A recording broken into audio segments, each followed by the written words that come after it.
និយាយទៅខ្ញុំអរគុណខ្លួនឯងដែលវ័យប៉ុណ្នេះហើយនៅតែអាចឆ្លៀតបានហ៊ានបន្ថែមគ្រឹះបន្តទៀតនិយាយទៅឲ្យតែមានពេលវេលាឬក៏អ្វីដែលថ្មីអ្វីដែលប្លែកគឺខ្ញុំតែងតែឆ្លៀតមករៀនបន្ថែមមុខជំនាញដើម្បីឲ្យដឹងតិចនិចបន្ថែមពីលើទៀតយើងមិនមែននៅតែដដែលទេព្រោះថាយើងកាន់តែអាប់ដេតពីមួយឆ្នាំទៅមួយឆ្នាំបច្ចេកវិទ្យាឬក៏របស់ប្រើប្រាស់និងរបៀបធ្វើការអត់លើភ្ញៀវគឺតែងតែផ្លាស់ប្ដូរជាច្រើនដើម្បីងាយស្រួលក្នុងការធ្វើឲ្យអតិថិជនពួកគាត់ពេញចិត្តហើយនឹងមកកន្លែងយើងកាន់តែច្រើនអញ្ចឹងអ្វីដែលខ្ញុំសុខចិត្តចំណាយពេលមករៀនចំណាយទាំងថវិកាដើម្បីទិញសម្ភារៈយកមកធ្វើដើម្បីយកមកឲ្យភ្ញៀវខ្ញុំនៅកន្លែងគាត់ពេញចិត្តគឺដោយសារតែមូលហេតុសក់ប្រហែលដុំនេះព្រោះដោយសារតែយើងពិបាកដោះស្រាយសម័យកាលចេញមែនតើព្រោះសក់ភាគច្រើនអតិថិជនយើងឥឡូវសម្បូរណាស់សក់គាត់កញ្ញាញ់គល់កញ្ញាញ់ពីកំណើត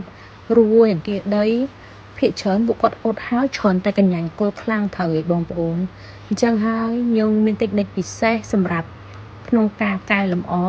លែងឲ្យពិបាកដូចមុនហើយនិយាយទៅអរគុណច្រើនមែនតែនសម្រាប់អ្នកគ្រូធំគឺគាត់បរៀនបានល្អិតល្អន់មែនតែនតែម្ដងមិនថាតសៃសក់កម្រិតណា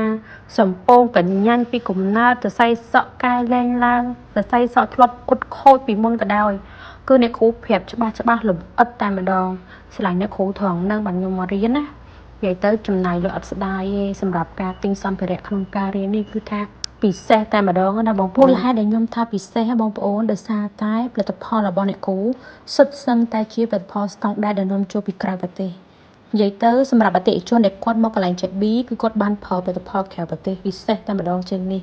ជាពិសេសគឺផលិតផលថ្មីដែលតំនាំចូលគឺរលោងបែបកញ្ចក់បងប្អូនមើលទៅសៃសក់ស្រាប់ជាក់ស្ដែងក្រោយពេលធ្វើឲ្យបងប្អូនសក់អ៊ុតពណ៌កម្រិតណាក៏ចេញមកភ្លឹងដែរហើយបងប្អូនគិតមើលទៅថាតម្រាំតែបានប៉ុណ្នេះឆ្លងកាត់ការរៀនក្នុងមួយបន្ទប់1.4 ម៉ែត្រជ្រុងឯងក៏ប៉ុន្តែគឺយើងធ្វើនៅលើសិស្សចំនួន3នាក់បងប្អូនគិតថាទឹកថ្នាំស្អុយកម្រិតណាយើងធ្វើតែម្នាក់ឯងណាយើងធំក្លិនហ្នឹងតម្រាំតែ3នាក់សិតតែមេជាងតស៊ូណាបងប្អូនត្រង់ត្រាំចាំស្ដាប់ចាំមើលការបង្រៀនរបស់អ្នកគ្រូនិយាយទៅអ្នកណាខំប្រឹងព្យាយាមគឺបានទទួលលទ្ធផល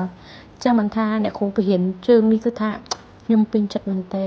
ហើយការបរៀនរបស់អ្នកគ្រូគឺអត់ខុសពីទឹកដៃឆ្លាញ់ JB ទេអ្នកគ្រូបរៀនមិន JB យកមកធ្វើតាមឲ្យដូចអ្នកគ្រូបែបបិទហ្មងចឹងមិនមួយធ្លាប់អ៊ុតសរងកន្លែង JB គាត់ដឹងថាទឹកដៃ JB កម្រិតណាណាចឹងសម្រាប់ម៉ូចាស់មួយថ្មីដែលគាត់ចង់សាកជាមួយនឹងផលិតផលថ្មីដែលនាំចូលពីក្រៅប្រទេសមកកន្លែង JB Booking មុនណា